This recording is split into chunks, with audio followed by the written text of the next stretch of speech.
अखंड भारत कोई सपना नहीं संकल्प है।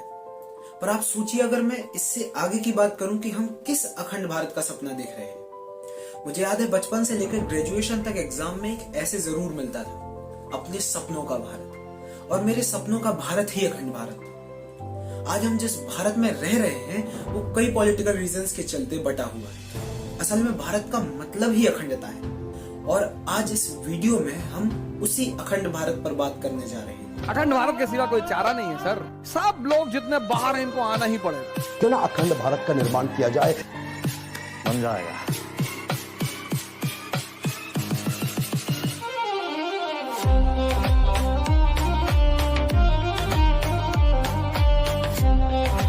अखंड भारत होके रहेगा। आप में से लगभग हर किसी का सपना अखंड भारत देखना है, पर कितनों को इस अखंड शब्द का मूल्य पता है, इसके पीछे का वो कोर कॉन्सेप्ट क्या है, ये कितने लोग जानते हैं। चलिए हम आपका काम आसान कर देते हैं, क्योंकि अखंड भारत के पीछे की थ्योरी सच में बहुत गहरी है। इस वीडियो को देखने के बाद आपको 2 सवालों का जवाब शायद जरूर मिल जाएगा। पहला कि अखंड भारत बनने से असल में क्या फायदा होगा, और दूसरा कि ये सपना पूरा कैसे होगा। तो अगर कोई आपसे अब ये 2 सवाल करे तो उन्हें ये वीडियो जरूर दिखा देना। अखंड भारत का सपना न जाने कितनों ने देखा था, पर उस सपने को हकीकत में बदला सिर्फ एक व्यक्ति ने, आचार्य चाणक्य। वो भी सिर्फ एक छोटे बच्चे और अपने विवेक के बदौलत। सभी को लगता है कि चाणक्य की प्रतिज्ञा सिर्फ धनानंद का अंत करना थी, क्योंकि उसने उनका अपमान किया। इस बात को ध्यान रखिए कि बुद्धिमान व्यक्ति अपमान को इतना सीरियसली लेता नहीं, इसलिए वह बुद्धिमान है।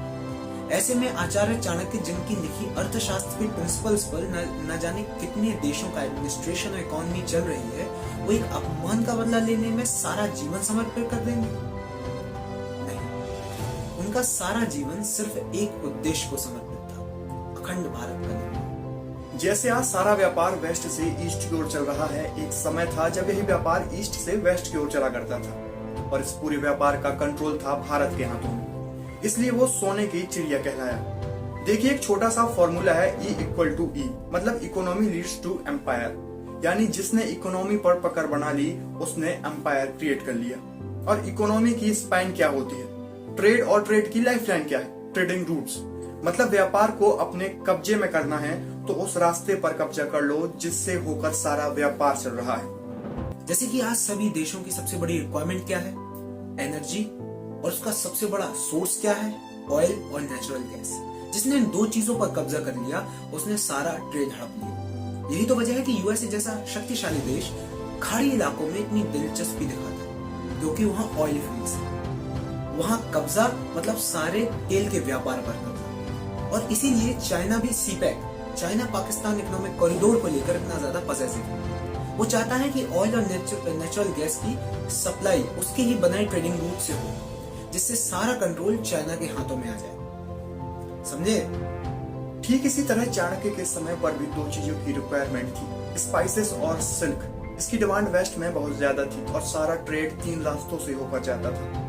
नेचुरली भारत में 2 इंपॉर्टेंट रूट थे, उत्तर पथ और दक्षिण पथ। मतलब हमारे पास पोटेंशियल तो था, पर दिक्कत थी तो बस ये कि सारा भारत उन्हीं रूट्स पर 16 महाजनपदों में बटा था, जिससे ट्रेड का प्रॉफिट भी बढ़ जाता था। और इन्हीं रूट्स पर अपना कब्जा जमाने के लिए सारे महाजनपद एक दूसरे से लड़ा करते थे, जिससे भारत को कोई फायदा नहीं था। बस तभी आचार्य ने अखंड भारत का सपना गढ़ा, जिससे सारा व्यापार एक साम्राज्य के अंतर्गत आ जाए और भारत वो बन सके जिसके लिए हमें चुना गया है। चूंकि आचार्य मगध से थे तो वे चाहते थे कि मगध ही अखंड भारत का निर्माण करे, और धनानंद का आचरण उस सपने को पूरा करने में सबसे बड़ी रुकावट था।